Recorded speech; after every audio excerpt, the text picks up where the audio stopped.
on s'appelle orphelin. Quand on perd son épouse, alors on s'appelle veuf. Quand on perd sa jeunesse, bien entendu, c'est vieux que l'on devient. Mais quand on perd son gamin, il n'y a pas de mots, il n'y a pas de nom pour décrire le père.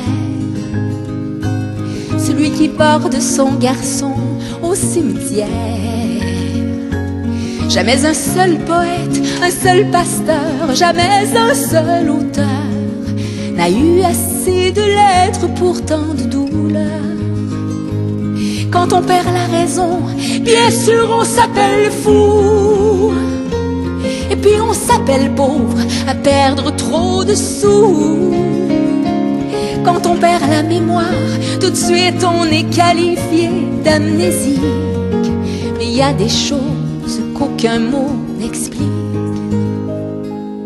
On aura beau fouiller les plus vieux dictionnaires, posséder le plus vaste des vocabulaires,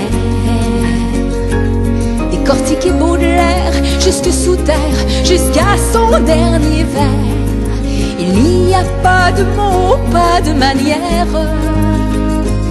d'appeler le parent d'un enfant qui n'est plus. Il n'y a pas de mots pour ça qui soit connu.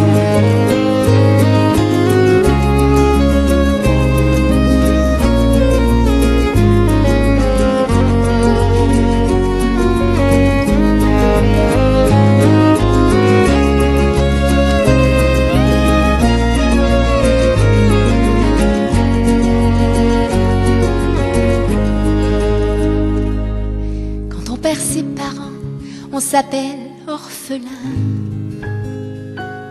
Quand on perd son mari, alors on s'appelle veuve.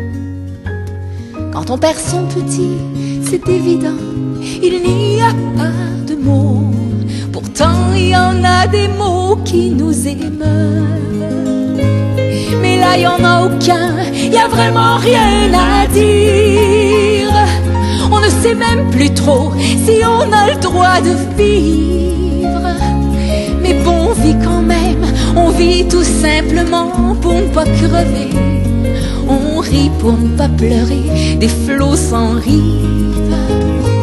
Oui, on vit parce que lui, il ne pourra plus le faire. On vit parce qu'on se dit que sans doute, il en serait fier. Quand on sauve un enfant, on s'appelle héros. Mais quand on en perd un, y a pas de mots.